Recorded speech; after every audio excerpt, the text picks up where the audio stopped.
just wanted to thank you all for joining us this evening for the third in our RTUK Talks series. So far, these talks have been aimed at radiotherapy professionals, but I'm so pleased to say that tonight's talk is for both patients and professionals, so a huge welcome to you all. My name is Sarah, and I am the Director of Radiotherapy UK, the only charity in the country advocating specifically for this life-saving yet underfunded treatment. And we do have our work cut out for us, as radiotherapy in the UK receives 5% of the cancer treatment budget, while many countries spend closer to 12%. We're here to represent professionals and the patients and to create change at a political level through our award-winning Catch Up with Cancer campaign. I'm joined tonight by Alison and Lindsay from the team who will help run the session. Lindsay worked as a therapeutic radiographer for many years and will also be helping out with the questions section later this evening. And tonight's guest speaker is Julka-Anderson, a truly incredible advocate for the radiotherapy community. Not only was he named UK Radiographer of the Year by the Society of Radiographers in 2022, but he has founded one of the leading oncology podcasts, RadChat, and is a valued member of Macmillan's treatment review team.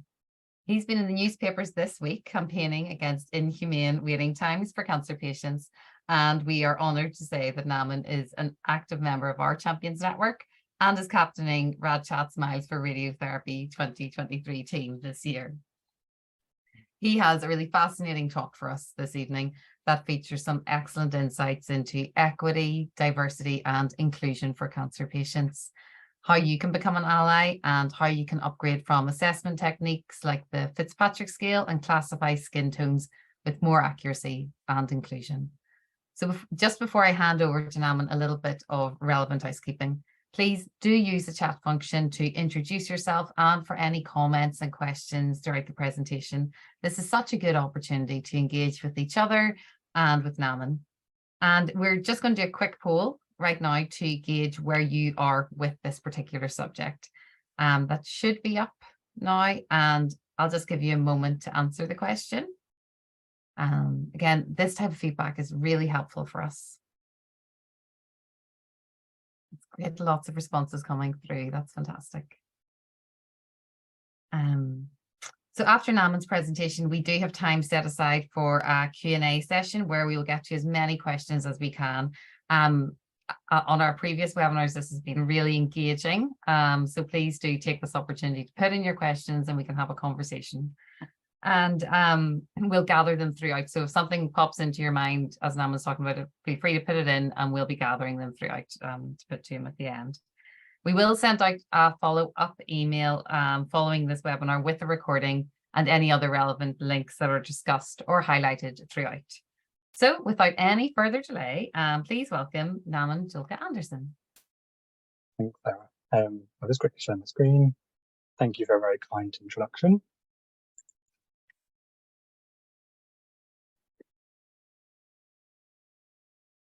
Is this the wrong screen? Is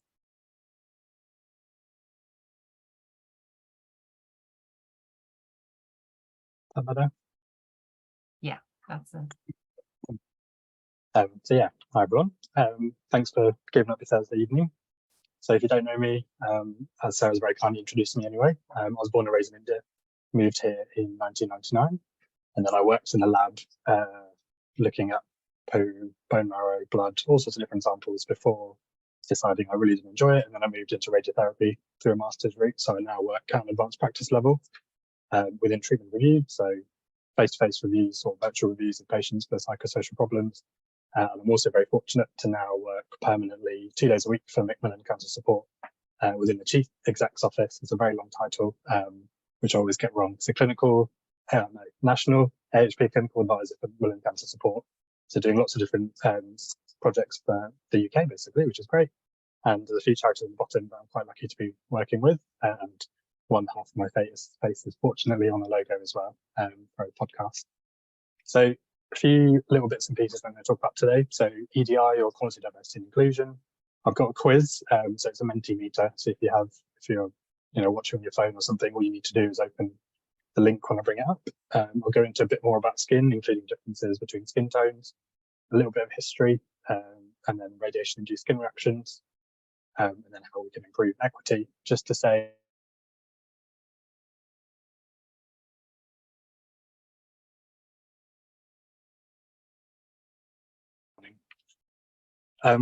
equality, diversity, inclusion is a bit of a buzz term, I would say, probably for the last 6 to 8 months. Everyone's talking about how they want to be more inclusive or more diverse or more equal. I stole this from a university because it's quite a good infographic. It just explains, very simply what it is. So equality, equal opportunities, and then talks about discrimination, which I'll go into a bit more detail, and then diversity, so valuing differences and recognizing, respecting other people, and then inclusion. So I know it says about university, but as I said, I stole this one, but it's just about feeling valued and feeling at home.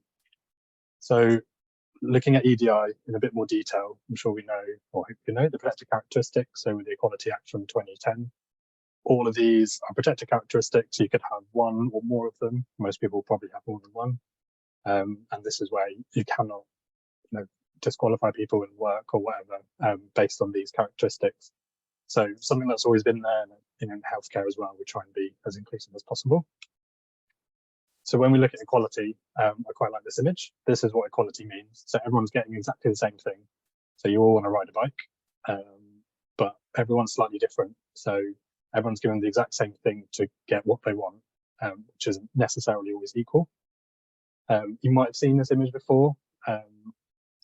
So obviously it's 2 people trying to get apples from a tree, but this is the version of equality. So again, 2 different people. The tree itself is leaning towards one direction. However, they've both been given the same tools to get what they need. So when you think about this in healthcare, we say healthcare is, for all, one and for all. We don't try and we're not trying to exclude anyone from protected characteristics, but this is probably what we look at for equality. So I'll give you, so just go on there, www.mentimeter.com, and then just put in this code. And while that's happening, I will just share the screen quickly.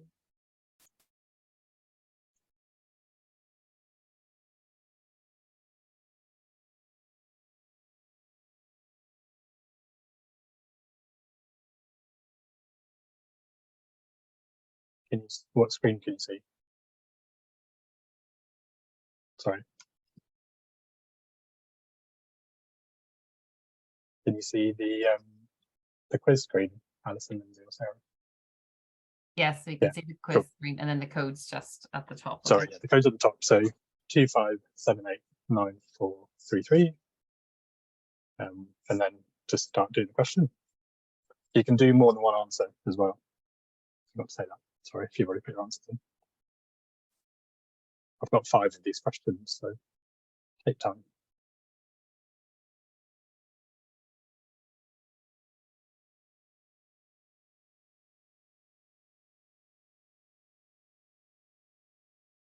I should say as well, there's no right or wrong answer. I'm not trying to catch anyone out. But they all kind of mean something as we move forward. How many do we have on the call? Is it 40?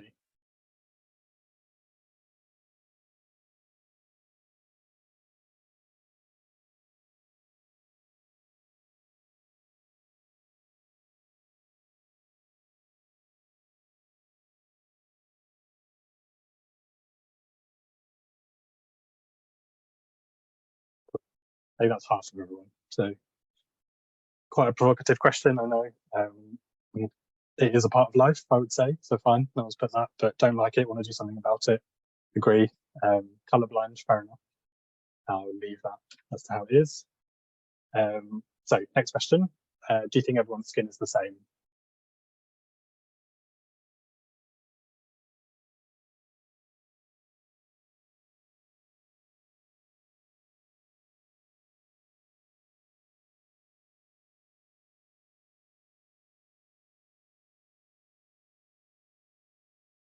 Good. I'm glad everyone's saying that.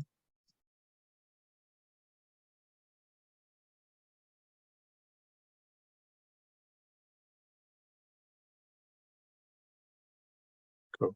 So halfway. So looking at black skin in particular, do you think black skin is thicker than white skin?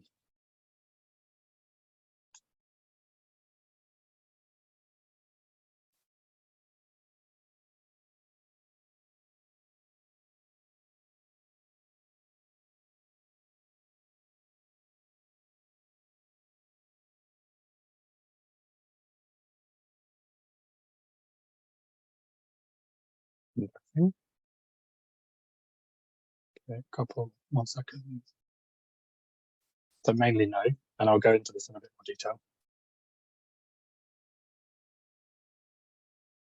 So do you believe skincare assessment in radiotherapy is prejudiced?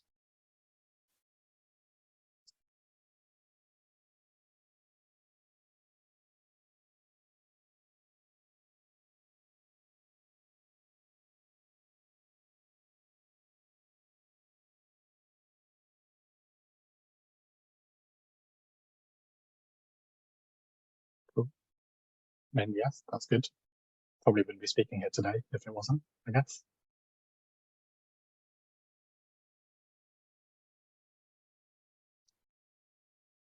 Cool. So the last one. I think it's the last one. How does a radiation-induced skin reaction present on brown and black skin? You can do more than one answer.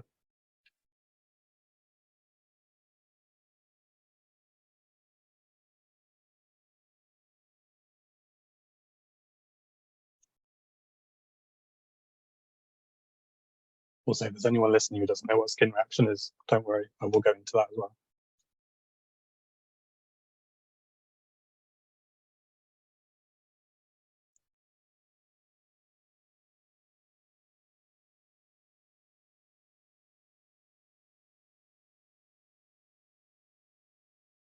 Cool. Perfect, thank you. I'm gonna close that one. So quite a good mix. Nice to know that everyone knows what skin reaction is. I will go into the differences in skin tones as we go on with the talk, so don't worry. So I'm just going to go back to my screen.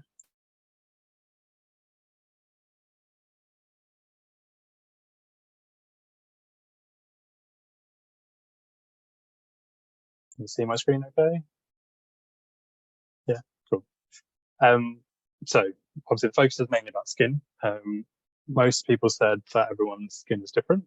So I'm just going to go through a little bit of the basics around kind of physiology and what skin actually is.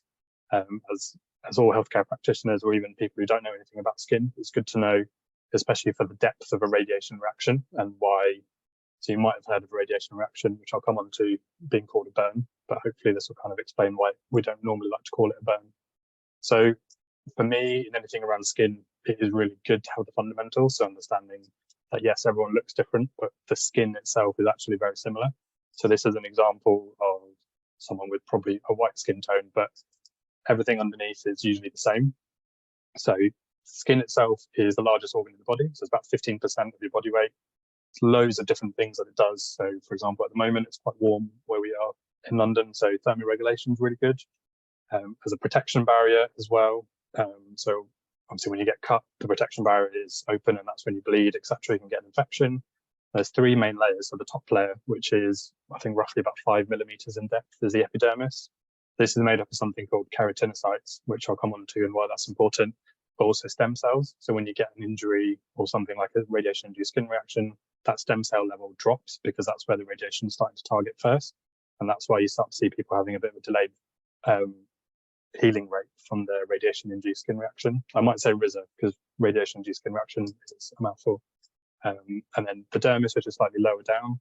This has a lot of important structures like hair follicles, some blood vessels, sweat glands as well, which is why you'll notice that actually sometimes in this area, once people get a bit, been having radiotherapy for a while, they might have hair loss within that area of treatment because of the skin reaction, but also you might get some damage, some sweat loss as well.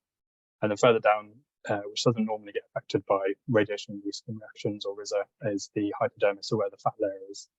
So on the right-hand side, the hand-looking structure, this is something that happens underneath the skin. So it's quite an important aspect. So obviously looking at me and looking at your own skin tone, we all look slightly different. So melanin, the pigment melanin is what gives us what we look like, basically the skin tone. There's two different types. So there's the brown-black hue melanin, which for someone like me with dark hair, dark features, dark eyes, that gives us those features. So people with white skin, they won't have as much of that pigment of melanin, or that aspect of melanin, sorry. There's also the yellow-red hue melanin, which is the pinkish area, so your lips, your nipples, that sort of thing. So yeah, and then looking on the right-hand side, it has,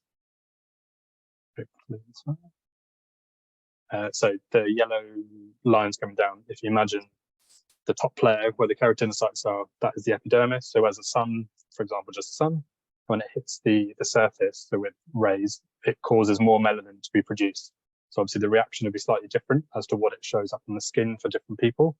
But melanin is produced by the production called melanogenesis, which I won't bore you too much with. But what it does is it will push from the hand structure on the bottom, the little brown blobs start being pushed up into the keratinocytes, and they'll start to pull closer to the skin surface. And what that does is the yellow, green, moldy, egg-looking structure is called the nucleus. So that's the nucleus which has all the DNA. To avoid any DNA damage in the skin itself, so this is where you can sometimes get skin cancers if that does get damaged. These, the melanocytes that transfer the pigment up there, it starts to protect that area. So again, the more you're in the sun without sun protection, the more melanin is produced, and that's how you start to get more of a skin reaction. That's kind of how you tan when you go in the sun for too long, or for whatever. And again, why you should be wearing sun cream 24/7 despite the weather all year round. But I definitely don't. I got burnt recently. So that's it. When we look at skin, so Sarah mentioned in the introduction around Fitzpatrick scale. This is a crude version of the Fitzpatrick scale. It's an image that I really like to use quite a lot because it just shows how it's not really inclusive for everyone. It's a really good paper by Julka-Anderson in 2019. So again, not very recent, it's still quite a while away, but number 1, 2, 3, and 4 is what was initially produced by the Fitzpatrick scale in the 1950s or 60s. And that was used to classify white skin tones only. So either on the left, very fair skin, and then going on to 4, so maybe more my skin tone.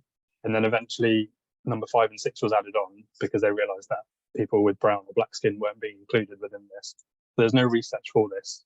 It was just added on as different skin shades, basically. Whereas number 1 to 4 has had a lot of research within it. And then, so no, 1975, sorry, I clicked on my notes. But yeah, it's an observation-based tool. So looking at someone's skin, they could either self-classify their skin tone or a medical practitioner could do it. There's loads of studies from the 1980s onwards that says actually for brown and black skin, this is not inclusive whatsoever. And there's a lot of myths around it. So you might have heard, the blacker your skin is, or darker your skin is, the less likely you are to get sun damage. So I'm supposed to be number 4. A few weeks ago, I did a triathlon. I didn't put any sun cream on and I got really burned. So yeah, it's a myth. Something a bit interesting, which I like to talk about in this paper as well, is actually the amount of melanin or skin pigmentation that you have in your skin depends on kind of where you originally come from. So closer you are to the equator line, so the longitude and latitude equates to kind of the radiation intensity. So you can usually around the equator, it's a bit higher than, for example, in the Arctic Circle. So people usually on the equator line, they are more likely to have highly pigmented skin, so brown or black. Obviously, it can vary depending on the humidity levels and things like that as well. So if you're looking at like South America, a huge chunk of that is the Amazon, where not many people live in either. And Australia, if you know, they used to have a hole in the ozone. I think it's now fixed somehow and it's back to normal. If you've ever been in the sun, so for example, for me, so I was born and raised in India. The main way I get trying to synthesize vitamin D in my body is from the sun rays. But the UVA rays are the ones that would penetrate deeper into the skin. So the closer you are to the equator, the further you move away, it's more UVB. So that's slightly less. So when you look at your sun cream, you'll have UVA, UVB. Ideally, you want both, but for some skin tones, you need it slightly more in different areas. So actually, people with white skin tones, so that number 1, 2, maybe 3 in the Fitzpatrick scale, they're more likely to require less UV to synthesize the vitamin D. But actually, lots of people have vitamin D deficiency because there's not enough sun, there's not enough penetrating deep down. If you ever put sun cream on, which I hope you have, the sun protection factor that comes up on the skin, so the SPF factor, naturally for people with highly pigmented skin, so for example, someone like me or from someone closer to the equator or they were born, they're likely to have an intrinsic, so already in their skin, have an SPF factor of 13.4%, whereas someone further away from the equator, I think it's around 3.4% is the intrinsic factor for someone with white skin. So the protection levels are slightly different for everyone. And this is again where some of that myth around black people having darker skin comes from, but it's not true. And I'll come into even more detail and give you a very relevant history lesson as to why it's really not true. But all that's happening is the melanin production that I showed you from that weird hand structure into the skin. For people who are closer to the equator, they just have more of the pigment melanin that's protecting the skin, so the nucleus under the skin, and that's why people think it's their skin's thicker, but it's not. So history lesson, looking at radiography in particular. I think this is from the 1960s, the 1968. On the right hand side, you can see that they classified skin for normal X-rays. So this is more of diagnostic, superficial level, so like chest X-rays or something like that.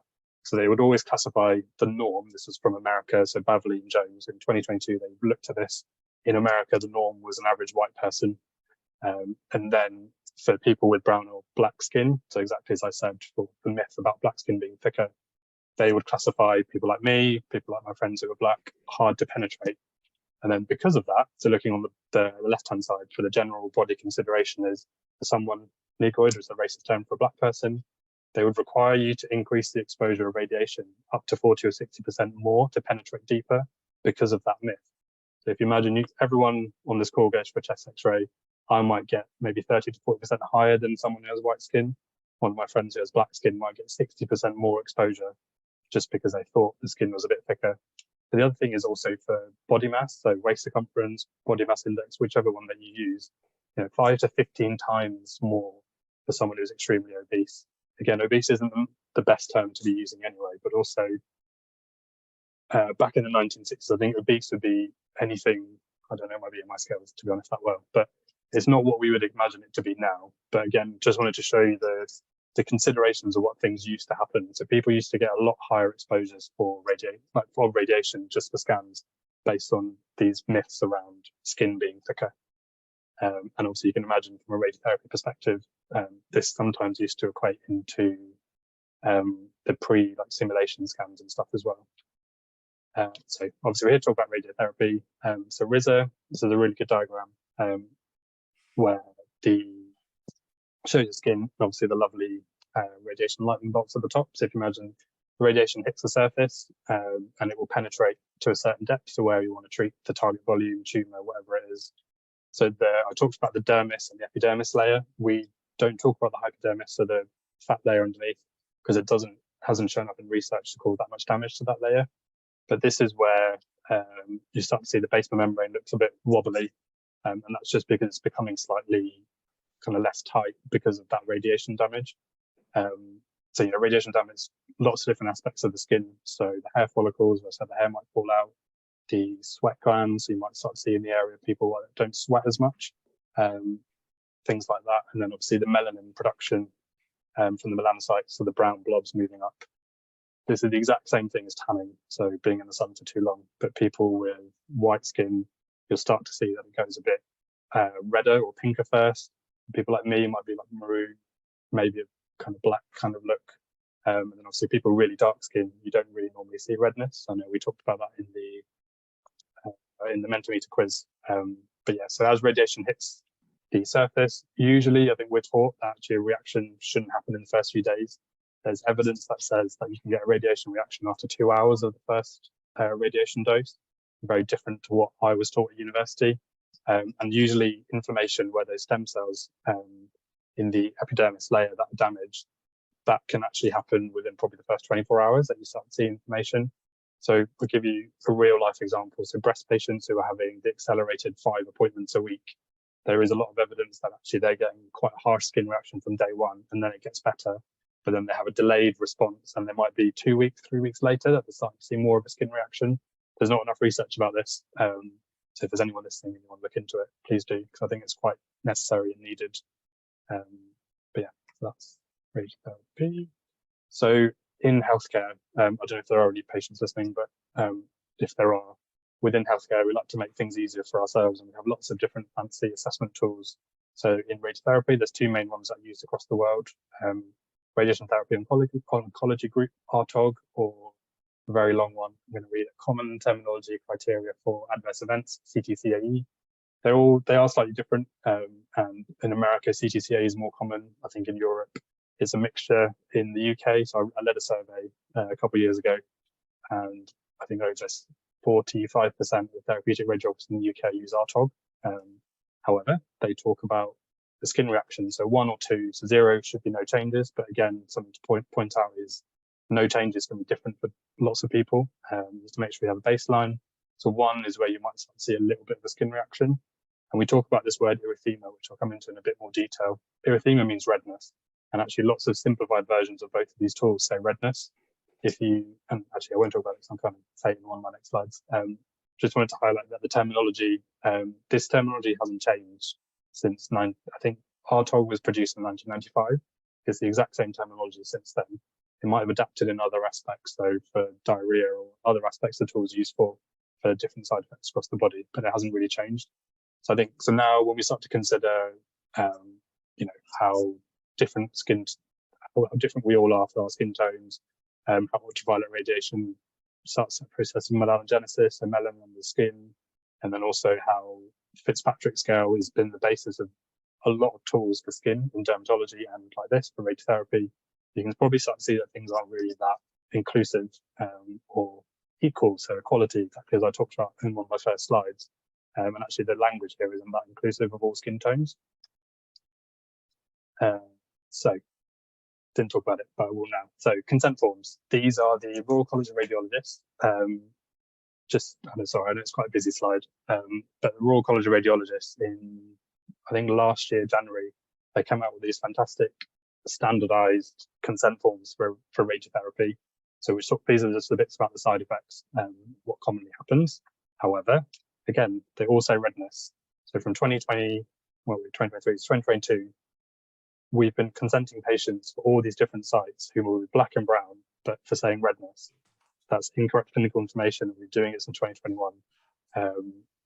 It's been going on for a while, and I have helped them kind of, redo these bits for different terminology. So I'm still waiting for it to be out, but it's been over a year now. So if you think, I work in Northwest London at the moment, and lots of patients we see have brown or black skin. Probably every other week, you'll get 2 or 3 different patients saying, well, I've been consented for redness, but I know that's not true. My skin never goes red. So again, we're looking at the tools from right from the beginning. They're not inclusive for everyone. So again, looking at that tree scaling towards one side, yes, we're giving everyone the right tools, but the tree is still leaning towards one side. That's white skin for exactly this. So I think it's just something I wanted to point out. Hopefully it will start to change soon, but it's something just to consider that if you are consenting patients or you're explaining in a first aid chat or in side effects management, or if you're going for treatment, there are key differences, and it's really important to just challenge your healthcare practitioners who are talking to you about the side effects. So talked about erythema. This is a screenshot from I think it's Wounds UK, so I'll put a link on the bottom if you want to go on it now. So this is 2021, and actually what they had in Greek, I don't know the language, but erythema actually comes from the Greek word erythos, which means red. So again, for someone with black skin saying they have erythema, it might be physiologically correct underneath the skin, which I pointed out, but on the surface it isn't. And the main thing that erythema is increased blood flow. So yes, I know blood is red, but on the outside of the skin, it does look different.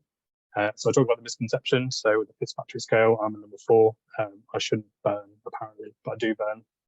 It's not very comfortable, and it's quite embarrassing, seeing as I talk about skin quite a lot, but it happened. The term redness itself is actually very misleading, exactly as they said, because there's a whole spectrum of colours that we're not talking about. Actually, when we talk to patients with white skin with radiotherapy for a reaction, we will say it might go pink or red. But for when it comes to someone with brown or black skin, actually it might just be subtle darkening. But also for people with white skin, they might not get any redness at all, and then it would just look like a tan. It's very varied, but we're still using that one size fits all to explain things. And actually so Wounds UK, and this is this is taken from the British Association of Dermatology.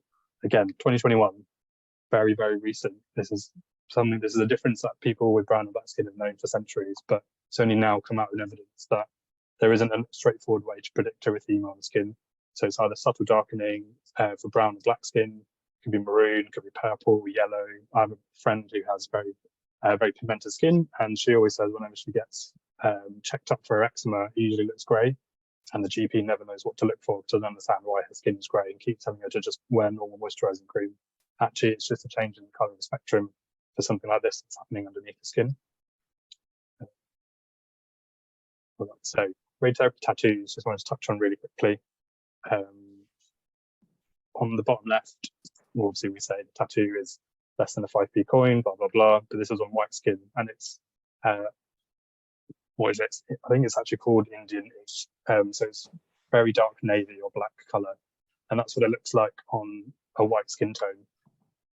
On the right, I don't know if you don't have to mute, but I'll give you like 5-10 seconds to tell me where the tattoo is. So the exact same ink that we use, same technique, nothing's different from the person on the left. It's quite hard, I'm hoping you're saying. If you found it, great, but that's where it is. It's quite hard to see. And again, if you've ever worked with someone with black skin as a patient, how many radiographers have got their torches on, put all the lights on, and are crowding around in that patient's personal space, very undignified. It's pretty horrible. I've never enjoyed it. And it's just not nice, but this is just something else that's kind of cropped. I mean, it should have cropped up a long time ago, but it's cropped up now. So Saran Wickers is a consultant breast therapeutic radiographer at UCLH. She is leading a trial called the NEAT trial. I can't remember what the NEAT stands for, but if you want, I can email it to people afterwards. But just wanted to highlight that she is looking into this, that different shades of ink that might be better suited for black skin, brown skin, stuff like that. So there is something being done about it. There is obviously also surface guided radiotherapy, quite an expensive thing for departments to purchase first time round, but it is great. However, there is some anecdotal evidence that again on brown and black skin, it doesn't necessarily map the skin as well. I got a message on LinkedIn from someone who's a medical physicist who was in India. There's someone doing a PhD looking specifically at this issue, so around the mapping. And not to throw any more curveballs at you, but if you think about artificial intelligence, lots of these things, if you look at the main kind of structures of what medical information we put in, so medical imagery, etc., it's usually of white skin. But I think from talking to Vision RT, who 5 minutes, so you can switch it off. Can I mute? So looking at equality, this is what we talked about for equality. So what I said, so the system, everyone gets the same thing. So the person bottom is getting the same ladder to get what they need. However, this is what I would like to look at. So equity is probably a term that people have, I'm hoping, heard as well. So everyone's got the same issue. They want to ride a bike, but we give them all different types of bike. Let's be finished in a second, then we can sit more. Oh, sorry, who can you all mute your sound, please? But yeah, look on the bottom of the tree. So the tree is still leaning to one side. However, the person on the right has been given tools to be able to get what they need effectively. However, if you still look at the tree a bit closer, there's still not enough force for that person on the right hand side because the tree is leaning towards one side. So something I just want to talk again. So 2015, this paper I think is this is a different way to look at skin shades or skin tones. So instead of the 6 Fitzpatrick scale levels, this is something that Ho and Robinson looked at, and I think this has been validated and used in research as well. But another thing to add on to this, so last year Wounds International did an international consensus around what terminology to use for different skin shades. So something I talked about this at Estro this year, holding my hands up, I've always called my skin looking darker than someone else's, but actually again saying darker is implying that that white skin is still the norm, as opposed to being, just my own skin tone is my own skin tone. So what they have suggested, I would probably say to you as well, is just to say white, brown, or black. And this has been split up. I've split this up, into these different shades. So the white is probably more at the top, and then it's looking brown is a bit more. Black is obviously a bit more pigmented towards the bottom. It's just to try and change the terminology, but also you can just ask the patient what they would prefer. I think making assumptions, if you're not sure or feeling sensitive and then not actually saying anything, that's probably worse for patients in my experience. And for example, like using terms like BAME, absolutely hate the term BAME because it just puts everyone in the box really, because there's lots of different Asian aspects. But it's so using like person of color or just asking the person in front of you what they would like to be called, which might just be their name. I know feet are gross, but it's just an example of how we should be doing a baseline. We don't normally treat feet, but this is someone's normal skin tone. So actually across their body, they might have hypopigmented skin like this. So this is someone with brown, black skin, but knowing that norm for the patient is really important when it comes to skin reaction. So if we know that this is what they were like before they came in, and then if there's more pigmentation or less pigmentation that can happen, then again, we can monitor it going through.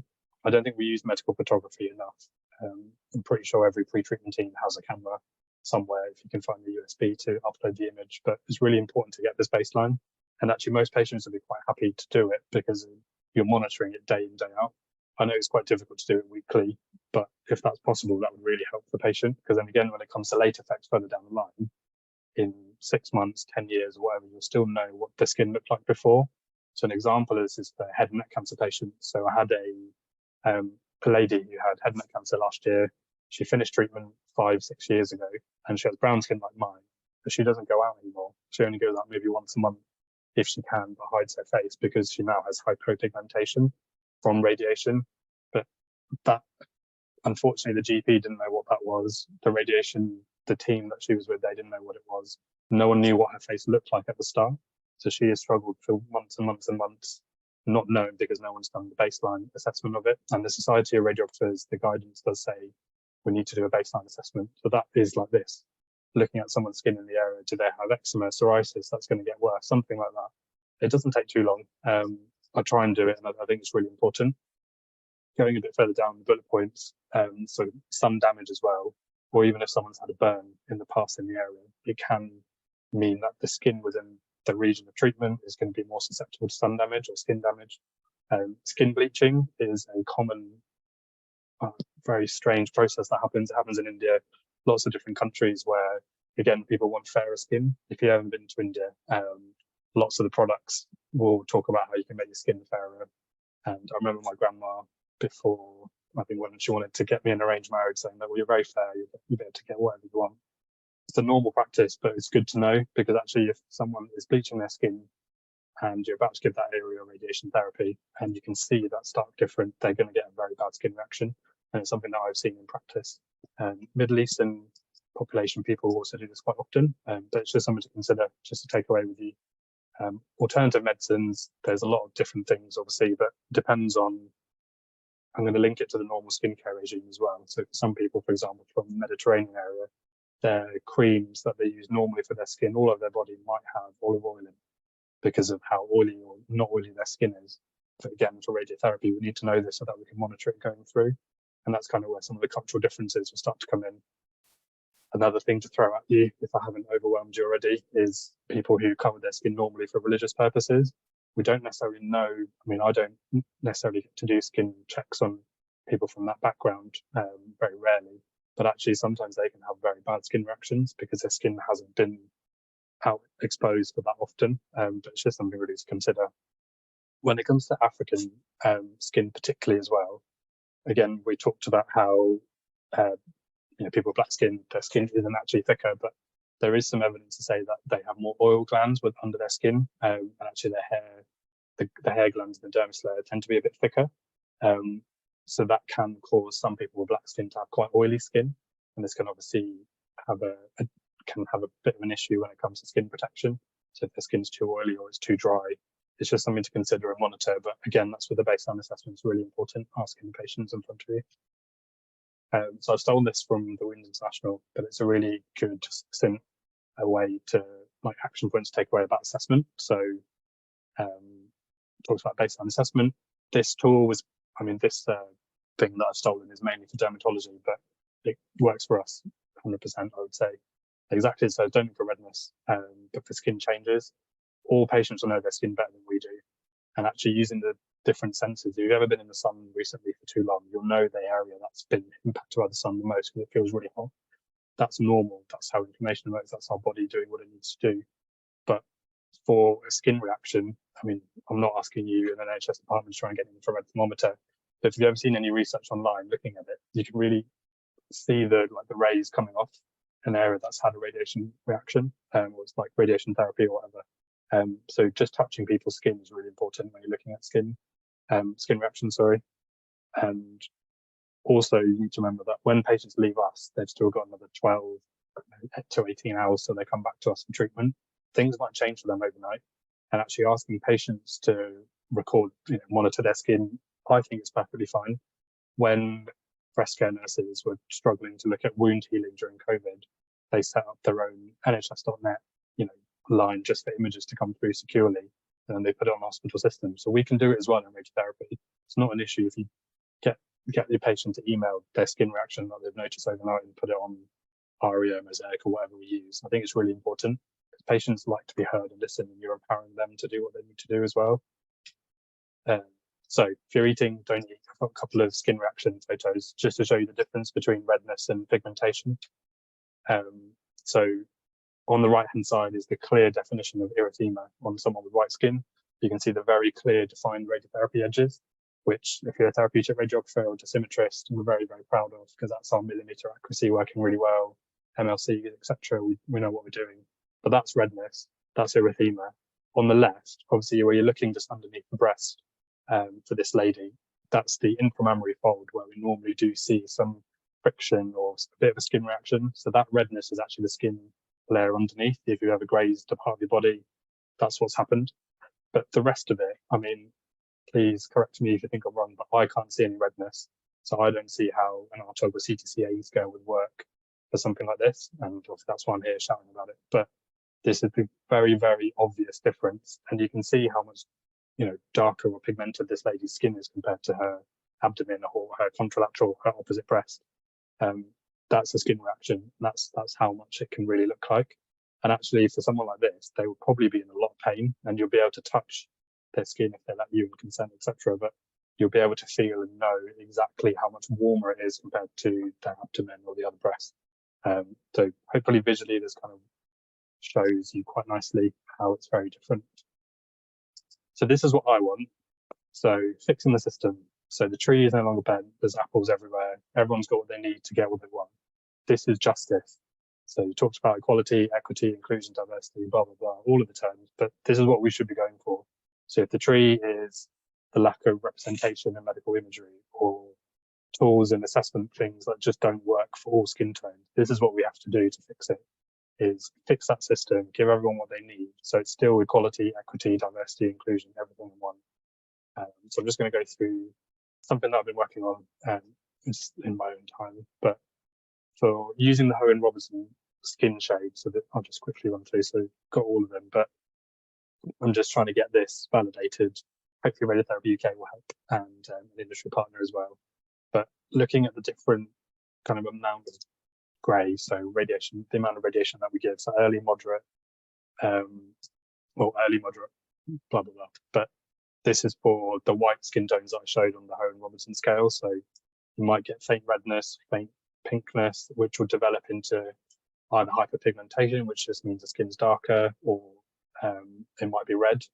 But then also to talk about how the skin would feel. So where I talked about the basement layer in the skin becoming slightly damaged and the stem cells causing inflammation, the lack of stem cells causing inflammation, that's where the skin might feel a bit harder, a bit tighter. And then obviously the warmth, which I've just kind of explained with the patient before as well. Just something to consider. I think it's really important that we start to use the right terminology and hopefully vary it for different skin shades. So for someone like my skin tone, depending on how much I've tanned in the summer, I guess, out of the three here, but you might sometimes see a bit of redness on me. It's not very often, but actually maroon is probably a better term to use. And again, hyperpigmentation, so it just looks darker. I tan very quickly, so I might be in the sun for one day, even with sun cream, and I will look like I've been on a holiday for like 2 or 3 months. But it can be that quick for some people. And actually, for people with brown skin, you might even notice that their skin reaction, their skin starts to look darker within a couple of days. But that's again that melanin process, the production of it, it's just working quicker. But you can see it quite nicely.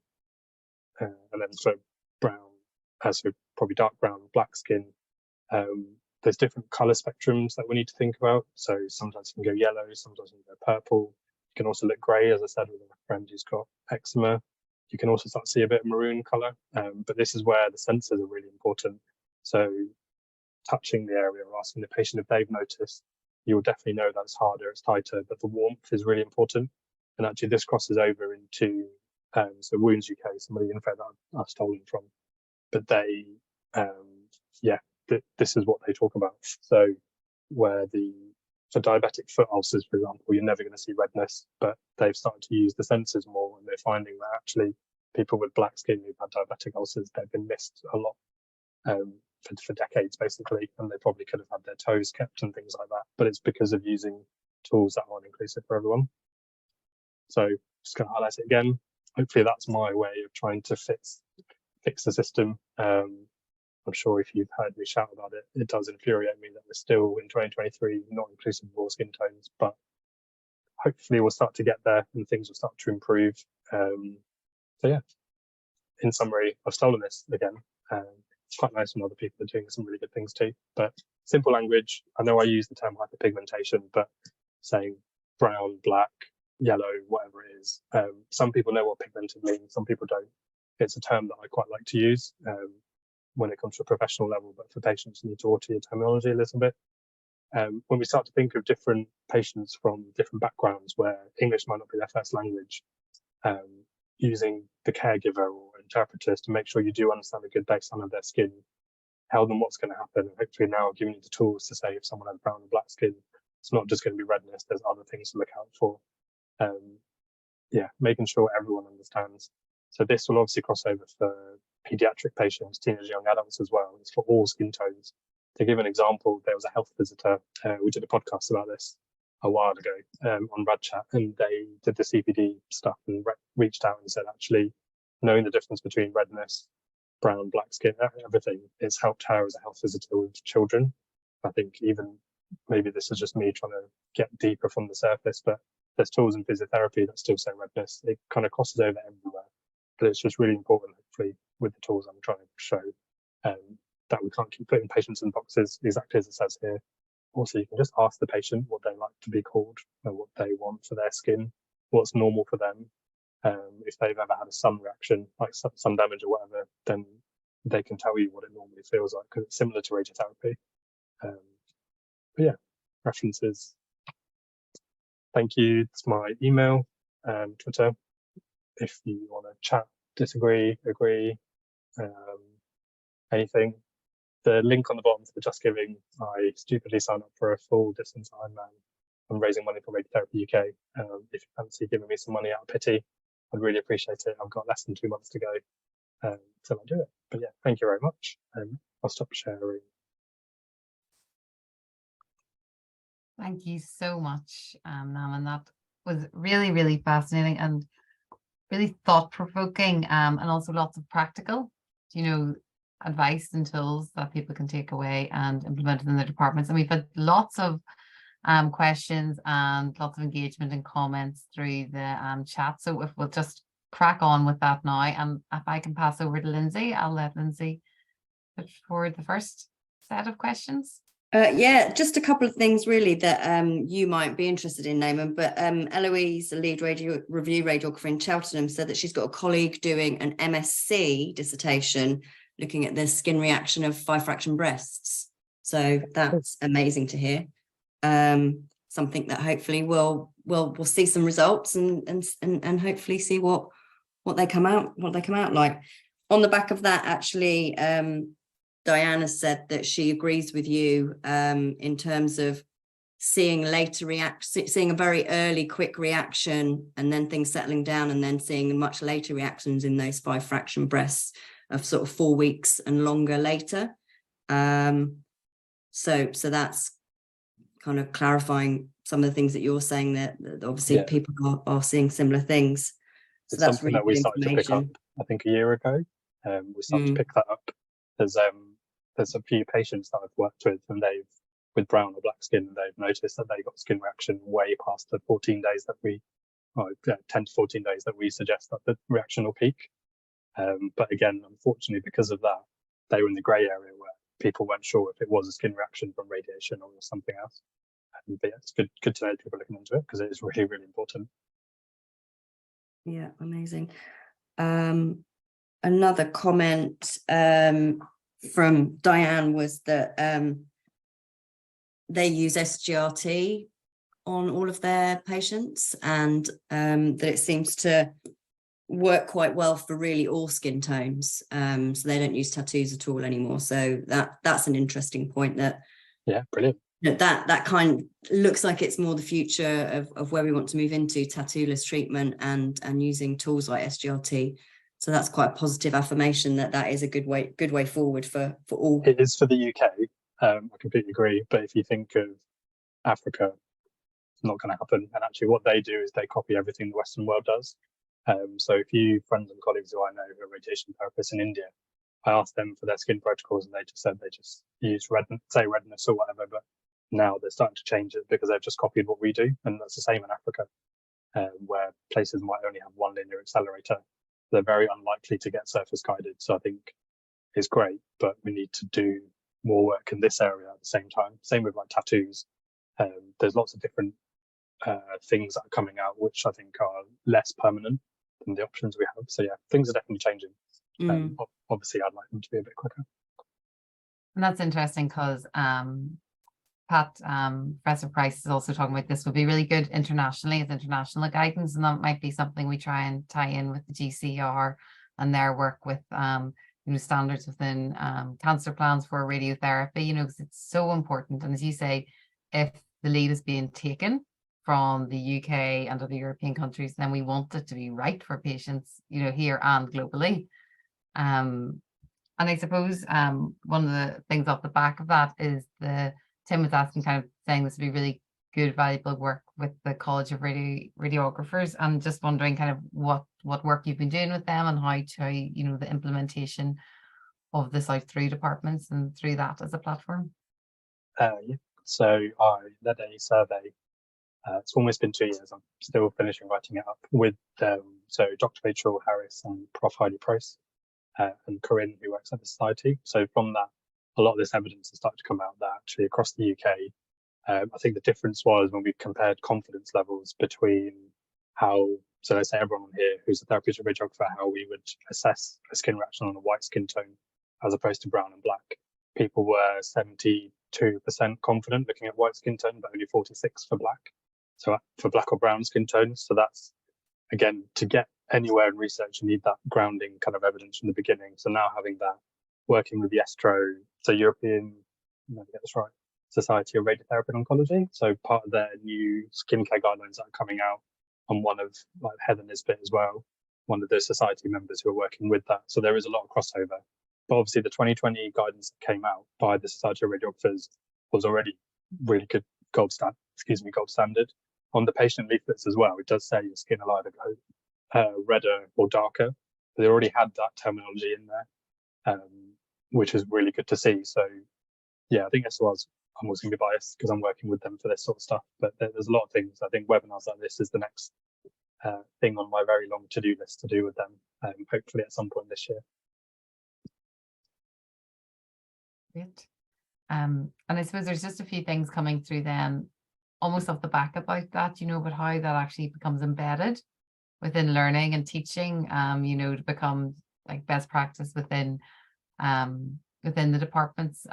There's one there about how, what would you be recommendations and how you actually sponsor inclusiveness in radiotherapy skin language as an individual or radiographer within your collective department?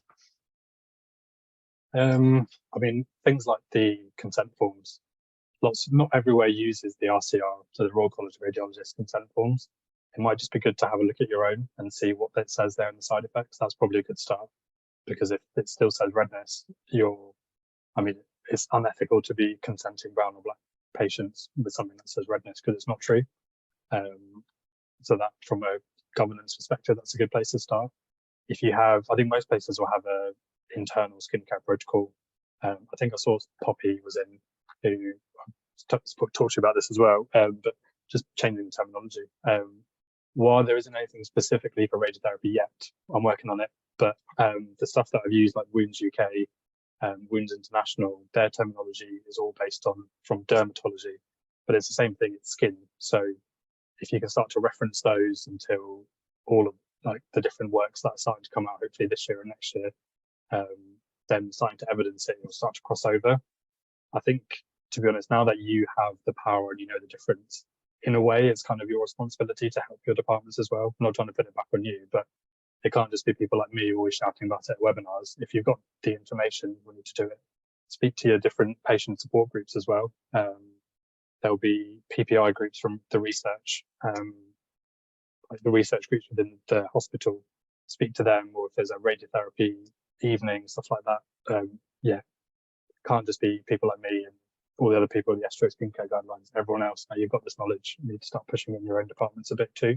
And the society, I'm working with them to obviously do webinars and things to make it wider as well. And then through Macmillan as well, which is quite nice because that's UK based, so Northern Ireland, Scotland, Wales, doing it from that angle. I'm also working with Trinity College Dublin University to update terminology. So the Irish Cancer Society have updated their terminology of patients, so for the whole of Ireland. So that's a great start. But yeah, stuff like that. Like if I can reach out to these people and just ask them to change it, if you see something, you can call it out too. That's what I would say. Bit of a challenge to everyone else.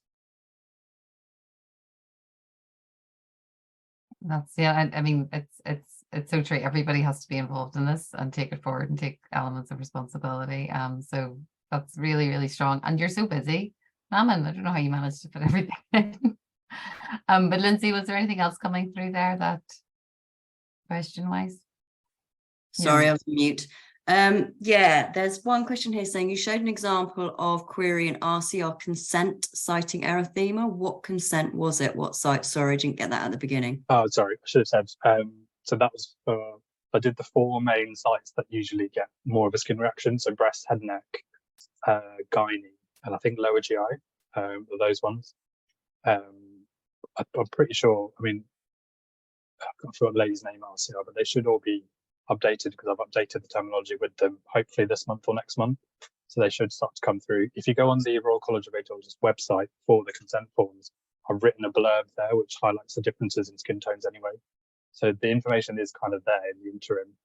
But yeah, on all the skin, even for late effects, actually, it still came up as redness as well on the RCR consent form. So those are the 4 main sites that I put on the slides.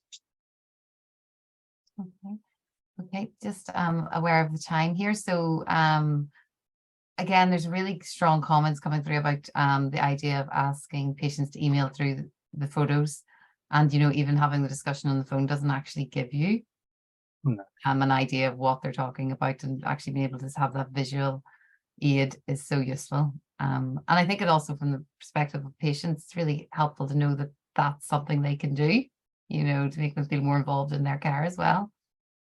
Yeah. And following on from that, just about the patient side, then just wondering, I know you have been working with patients in this, but what kind of feedback are you getting from patients about this and their engagement with it? I think the engagement has been really good.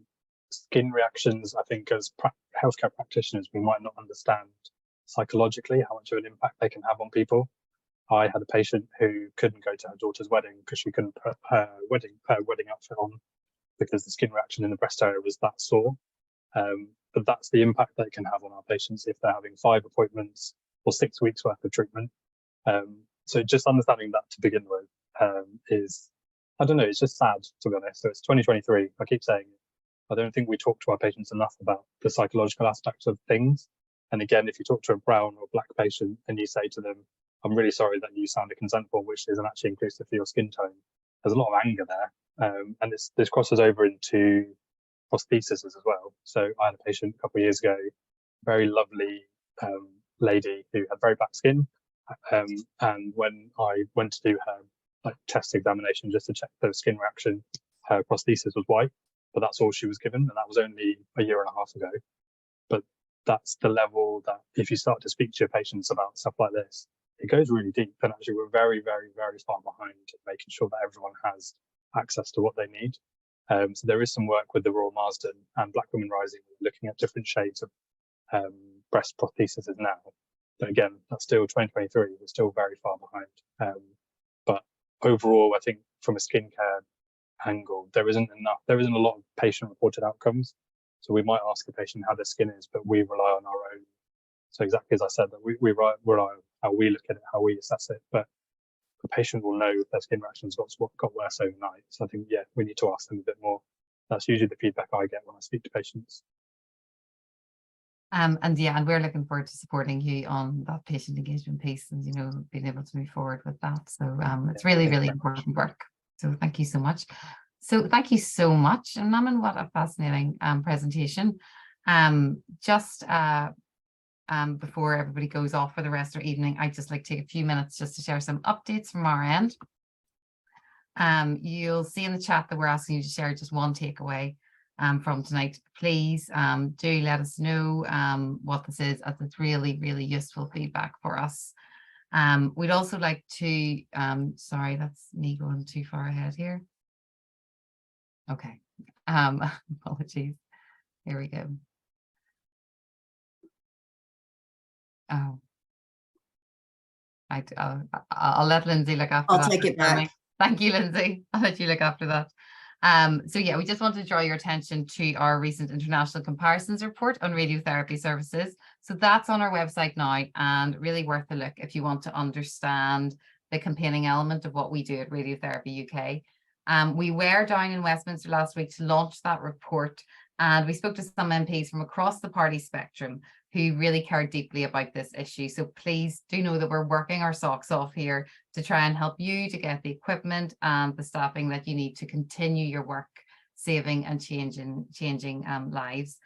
And we're also really excited to say that we're making some really great headway with our patient resources project. If you took part in Miles for Radiotherapy last year, then your fundraising is helping us make this happen. The first session of our patient engagement group has met, and they'll be inputting heavily again into the resources we're creating. And the next RTUK Talks webinar will be with Luca Cozy from Berrien on September 27th, so after the summer break. And it's going to be called Adopting Adaptive Concepts, Workflows, Initial Experience of Advanced Cone Beam CT Technologies. And finally, I'm delighted to say that we have more than 200 fundraisers and participants that have signed up for this year's Miles for Radiotherapy Summer Challenge. So registration stays open throughout the entirety of the event, and it starts on the 1st of July. It's £20 to enter, and it's a really important fundraiser for the charity. We're a small team, and we're really reliant on fundraisers like this to enable us to do the work that we do. And if you did find this evening's talk valuable and you want to give back, signing up is a really good way to do that. There'll be a link in the chat which will take you through to that information. So thank you all so much for the engagement in the chat. And thank you, Naman, for just a really fascinating, inspiring and challenging talk. It's been great to have everybody here with us tonight. And I hope you all enjoy the rest of your evening. Thank you.